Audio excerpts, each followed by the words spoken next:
ರಾಯರೆಡ್ಡಿ ಅವರೇ, ನಿಮ್ಮನ್ನು ಸರ್ಕಾರದ ವೈಫಲ್ಯಗಳ ಬಗ್ಗೆ ಕೇಳಿದ್ರೆ ನೀವೇನು ಹೇಳೋದಿಲ್ಲ. ಒಂದು ಎರಡು ಮೂರು ವಿಷಯಗಳು ಇದರಲ್ಲಿ ನಾವು ಇನ್ನೊಂದು ಸ್ವಲ್ಪ ಬೆಟರ್ ಪರ್ಫಾರ್ಮ್ ಮಾಡಬಹುದಾಗಿತ್ತು ಬಗ್ಗೆ ನಾನು ಹೇಳೋದಿಲ್ಲ ಅಂತ ನಾನೇನು ಹೇಳಿಲ್ಲ. ಓಕೆ, ಒಂದು ಆಡಳಿತ ಅಂದಮೇಲೆ, ಒಂದು ಜೀವನ ಅಂದಮೇಲೆ, ಒಬ್ಬ ವ್ಯಕ್ತಿ ಅಂದಮೇಲೆ ಸಫಲತೆ ವೈಫಲ್ಯತೆ ಎಲ್ಲರಲ್ಲೂ ಇರುತ್ತೆ. ಯಾರು 100% ನಾವು 100% ಸರಿ ಇದ್ದೇವೆ ಅಂತ ನಾನು ಹೇಳಲಿಕ್ಕೆ ಆಗೋದಿಲ್ಲ. ಎಸ್, ಆದರೆ ಪ್ರಮುಖವಾದಂಥ ಅಲ್ಲ, ನನ್ನ ಪ್ರಶ್ನೆ ಇದ್ದದ್ದು ಯಾವ ರೀತಿ ಸಾಧನೆಗಳನ್ನು ವಿವರವಾಗಿ ಎಕ್ಸ್ಪ್ಲೇನ್ ಮಾಡಿದ್ರಲ್ಲ, ಇಂಥ ವಿಷಯದಲ್ಲಿ ನಾವು ಇನ್ನೊಂದು ಸ್ವಲ್ಪ ಸಾಧನೆಗಳನ್ನು ಇನ್ನೂ ಮುಗಿಸ್ಲಿಲ್ಲ ನಾನು. ಅದಕ್ಕೆ ನಾನು ವೈಫಲ್ಯತೆ ಬಂದಿಲ್ಲ. ನಾನು ಓನ್ಲಿ ಜನಗಳಿಗೆ ನೇರವಾದಂಥ ಇದು ಕಲ್ಯಾಣದ ಕೆಲಸ ಮಾಡಿದ್ದೇವೆ.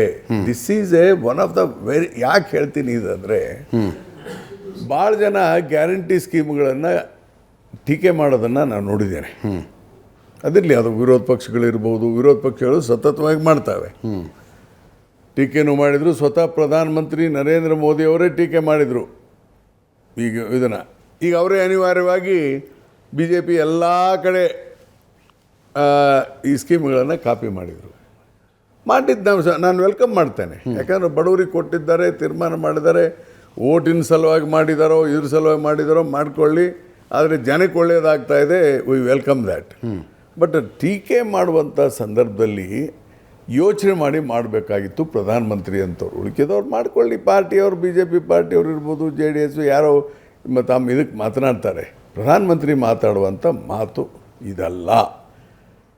ಆದಾಗ್ಯೂ ಕೂಡ ಇದರ ಜೊತೆಗೆ ನೋಡಿ, ಸಾಕಷ್ಟು ಸಾಧನೆಗಳಂದರೆ ಏನು ನೀವು ಕೇಳ್ಬೋದು. ಈಗ ಸರ್ಕಾರದಲ್ಲಿ ಹಣದ ಅಭಿವೃದ್ಧಿಗಾಗಿ ಹಣದ ಕೊರತೆ ಆಗ್ತಾಯಿದೆ. ಅದರರ್ಥ ನಾವು ಅಭಿವೃದ್ಧಿ ಮಾಡಲಿಲ್ಲ ಅಂತ ತಿಳ್ಕೊಬೇಡಿ. ಹನುಮಕ್ಕನವರೇ, ನಾವು ಪ್ರಾಮಾಣಿಕವಾಗಿ ಮಾತಾಡೋಣ.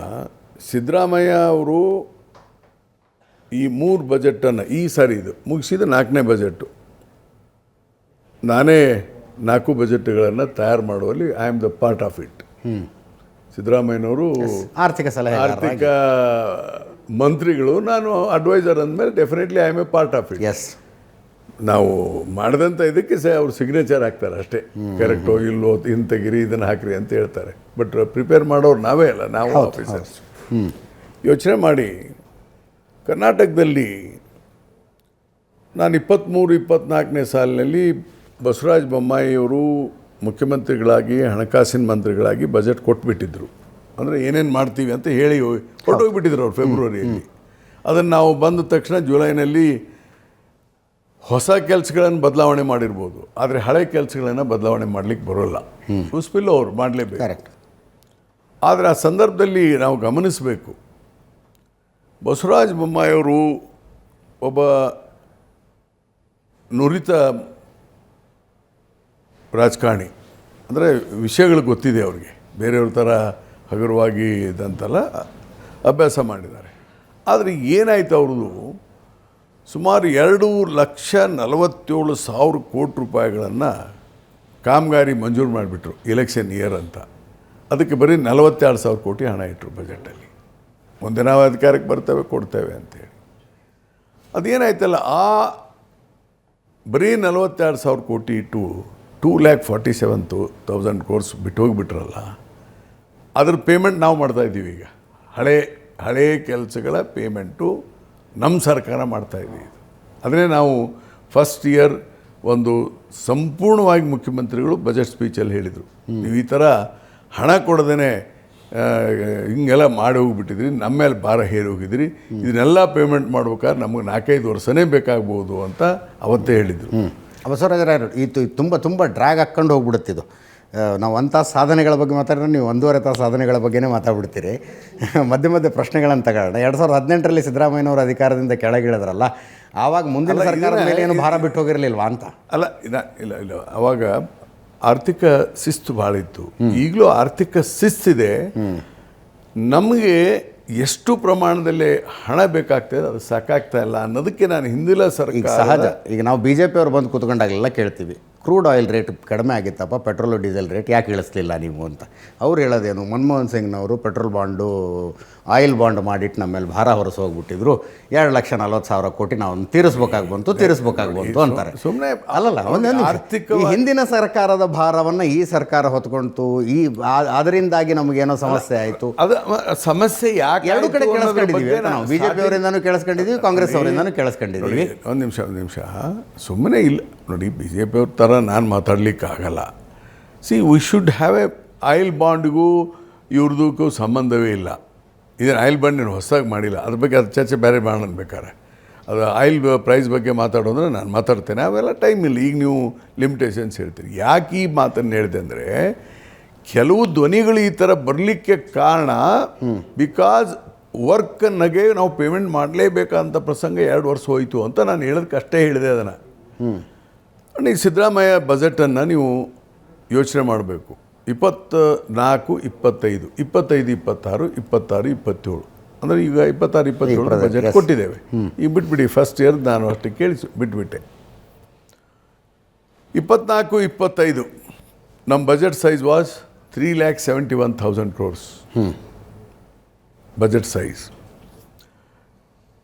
25, 26 4,09,000 crores. ಈಗ 4,49,000 crores. ಅಂದರೆ ಈ 3 ವರ್ಷಗಳಲ್ಲಿ the size of the budget 371ರಿಂದ 449ಕ್ಕೆ ಹೋಗಿದೆ. 49,000 ಒಂದು 30,000 79 ಅಂದರೆ 79,000 ಕೋಟಿ ರೂಪಾಯಿ ಗಾತ್ರದ ಬಜೆಟವನ್ನು ಸನ್ಮಾನ್ಯ ಸಿದ್ದರಾಮಯ್ಯನವರು ಹೆಚ್ಚು ಮಾಡಿದ್ದಾರೆ. ಮತ್ತು ಇಷ್ಟು ಹೆಚ್ಚಾಗಬೇಕಾದ್ರೆ ನಮ್ಮ ಹತ್ರ ಹಣಕಾಸಿನ ಸಂಗ್ರಹಣೆ ಮತ್ತು ಅಭಿವೃದ್ಧಿಗೆ ಹಣ ಇದೆ ಅಂತಲೇ ತಾನೇ ಅದರ ಅರ್ಥ. ಆಮೇಲೆ ಕೇಂದ್ರ ಸರ್ಕಾರ 15ನೇ ಹಣಕಾಸಿನಲ್ಲಿ ನಮಗೆ ಆದಂಥ ಅನ್ಯಾಯದ ಹೊರತಾಗಿಯೂ ಕೂಡ ಈಗ 16ನೇ ಹಣಕಾಸಿನಲ್ಲಿ ಸ್ವಲ್ಪ ಸುಧಾರಣೆ ಆಗಿದೆ. ನಾವು ಫೈಟ್ ಮಾಡಿ ಮಾಡಿ ಮಾಡಿ ಸುಧಾರಣೆ ಸ್ವಲ್ಪ ನಮಗೆ ಏನು ಅವ್ರು 4.67 ಕೋರ್ಸ್ ಹಿಂದೆ ಕೊಡ್ತಾ ಇದ್ದು ಪರ್ಸೆಂಟೇಜು, ಅದನ್ನು 3.61ಗೆ ತಂದುಬಿಟ್ರು. ಈಗ 4.13%ಗೆ ಮೊನ್ನೆ ಹೆಚ್ಚು ಮಾಡಿಕೊಟ್ಟಿದ್ದಾರೆ. ಸ್ವಲ್ಪ ಸುಧಾರಣೆ ಮಾಡಿಕೊಟ್ರು.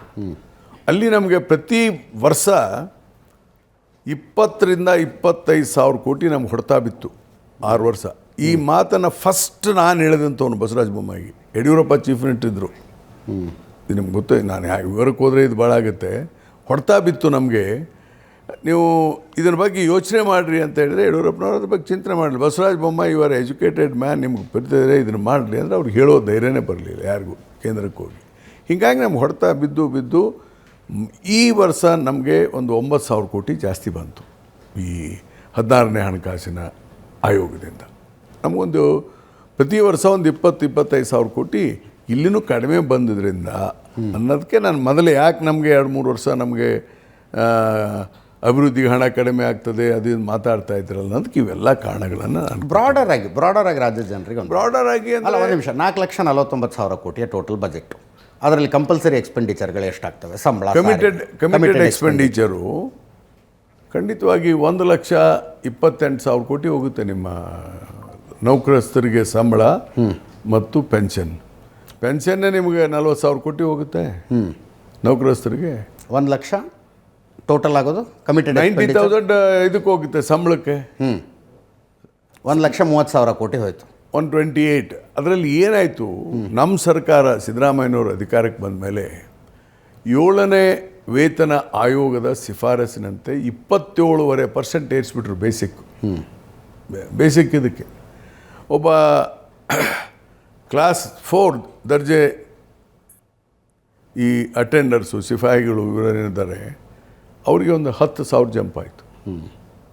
ಬೇರೆಯವರಿಗೆ ಅದೇ ಥರ ಜಾಸ್ತಿ ಆಗ್ತಾ ಹೋಯಿತು. ನಾನು ಬಜೆಟನ್ನು ಅರ್ಥ ಮಾಡಿಸೋ ಪ್ರಯತ್ನ ಮಾಡ್ತಾ ಇದ್ದೀನಿ. 4,49,000 ಕೋಟಿಯಲ್ಲಿ 1,30,000 ಕೋಟಿ ಸಂಬಳ ಸಾರಿಗೆಗೆ ಹೋಗ್ಬಿಡ್ತು. ಒಂದು 20 ಇದಕ್ಕೆ ಹೋಗುತ್ತೆ. ಯಾವುದಕ್ಕೆ? ಸಬ್ಸಿಡಿ ಹೋಗುತ್ತೆ. ಸೊ 130, 120 ನಾವೀಗ 82,000 ಕೋಟಿ ಇದಕ್ಕೆ ಕೊಡ್ತಾ ಇದ್ವಿ ಅಭಿವೃದ್ಧಿ ಕೆಲಸಗಳಿಗೆ 82,000 this year. ಎಸ್, ಈ ಸಲ ಉಳಿದಂಥದ್ದು. ಹೌದು. ಈ ಗ್ಯಾರಂಟಿ ಯೋಜನೆಗಳು ಜನರ ಮಧ್ಯೆ ಹೆಂಗೆ ರಿಸೋನೇಟ್ ಆಗ್ತಾ ಇದ್ದಾವೆ ಅನ್ನೋದನ್ನು ತಿಳ್ಕೊಳ್ಳೋದಕ್ಕೆ ಏನಾದ್ರು ಮೆಕ್ಯಾನಿಸಮ್ ಇಟ್ಕೊಂಡಿದ್ದೀರಾ? ಜನರಿಗೆ ಇಷ್ಟ ಆಗ್ತಾ ಇದ್ದಾವ, ಸಹಾಯಕವಾಗ್ತಾ ಇದ್ದಾವ? ಸರ್ವೆ ಮಾಡಿದ್ದಾರೆ. ಏನು ಹೇಳ್ತವೆ ಸರ್ವೆಗಳು? Of course everybody is satisfied. ಯಾರು ಬಿಟ್ಕೊಡ್ತಾರೆ? ಈ ಗೃಹಲಕ್ಷ್ಮಿ 2,000 ಬಿಟ್ಕೊಟ್ಬಿಡ್ತಾರೆ ಯಾರ?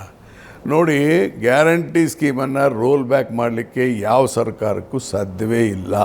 ಅದನ್ನು ತೆಗಿತೇನೆ ಅಂದರೆ ಜನ ಪ್ರತಿಭಟನೆ ಮಾಡ್ತಾರೆ. ಮೀಸಲಾತಿ ಇದ್ದಂಗಿದು ಅಲ್ಲ, ಮೀಸಲಾತಿ ಪ್ರಶ್ನೆ ಅಲ್ಲ, ಇದು ಮೀಸಲಾತಿ ವಿಚಾರ ಬೇರೆ. ಮೀಸಲಾತಿ ಅಂದರೆ ಮೀಸಲಾತಿ ತೆಗಿತೀವಿ ಅಂದರೆ ಜನ ಅದು ಹೆಚ್ಚು ರಾಜಕೀಯ ಒತ್ತಡಗಳು ಬೇರೆ ಬೇರೆ ಕಾರಣಕ್ಕಾಗಿ ಮೀಸಲಾತಿಯಲ್ಲಿ ಸ್ವಲ್ಪ ಆ್ಯಡ್ ಆಗುತ್ತೆ. ಇಲ್ಲಿ ಅವರ ಪ್ರತಿ ಜೀವನದ ಪ್ರಶ್ನೆ ಇದು. ಮತ್ತೆ ನಿಮ್ಮ ಮಿನಿಸ್ಟರ್ಗಳೇ ಹೇಳ್ತಾರೆ ಯಾರ್ಯಾರಿಗೂ ಅರ್ಹರಲ್ಲದೆ ಇರೋರಿಗೆ ಗ್ಯಾರಂಟಿ ಹೋಗ್ತಾ ಇದೆ, ಅದನ್ನು ಮತ್ತೆ ರೀವಿಸಿಟ್ ಮಾಡಬೇಕು, ಫಲಾನುಭವಿಗಳ ಸಂಖ್ಯೆ ಕಡಿಮೆ ಮಾಡಬೇಕು. ಇರ್ಬೋದು. ಒಂದು ನಾನು ಸಣ್ಣ ಪುಟ್ಟವರಲ್ಲ ಸರ್, ಸತೀಶ್ ಜಾರಕಿಹೊಳಿ ಹೇಳ್ತಾರೆ ಈ ಮಾತನ್ನ. ಈಗ ಅವ್ರವ್ರ ಅಭಿಪ್ರಾಯಗಳನ್ನು ಅವ್ರು ಹೇಳ್ತಾರೆ. ನಾನು ಅದ್ರ ಬಗ್ಗೆ ಹೇಳಬೇಕಾದ್ರೆ ನನ್ನ ಅಭಿಪ್ರಾಯದಲ್ಲಿ 100% ರೈಟ್ ಅಂತ. ಇನ್ನೂ 10% ಜಾಸ್ತಿ ಕೊಡಿ ಜನಕ್ಕೆ ಅಂತಾರೆ. ಅರೆ, ಜನರ ಹಣ ಜನಕ್ಕೆ ಕೊಡ್ತೀರಿ ನೀವು. ಇದರಲ್ಲಿ ಯಾವುದು ಲಂಚ ಇಲ್ಲ, ಯಾವುದು ಇದು ಇಲ್ಲ. ಆಗಿರ್ಬೋದಪ್ಪ, ಒಂದು 10% ಜನ. ಅರ್ಹತೆ ಅಂದರೆ ಏನು? ಅರ್ಹತೆಯ ಮಾನದಂಡ ಬೇರೆ ಬೇರೆ ಇದೆ. ಪಾಪ ನಮ್ಮ ಹಳ್ಳಿಗಳಲ್ಲಿ ಇವತ್ತೇ ಟೌನ್ನೇ ತಗೊಳ್ಳಿ, ಬೆಂಗಳೂರು ಅಂತ ದೊಡ್ಡ ಟೌನ್ಗಳಲ್ಲಿ ಎಷ್ಟು ಜನ ಕಷ್ಟಪಡ್ತಾರೆ.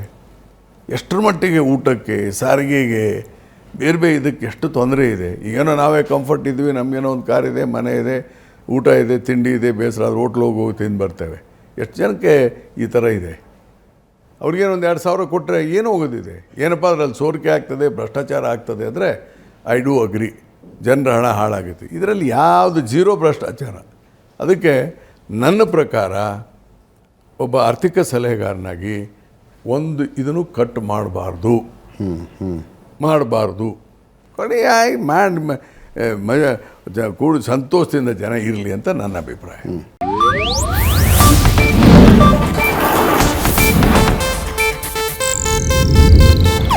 ಇದು ಏಷ್ಯಾನೆಟ್ ನ್ಯೂಸ್ ನೆಟ್ವರ್ಕ್ ಪ್ರಸ್ತುತಿ.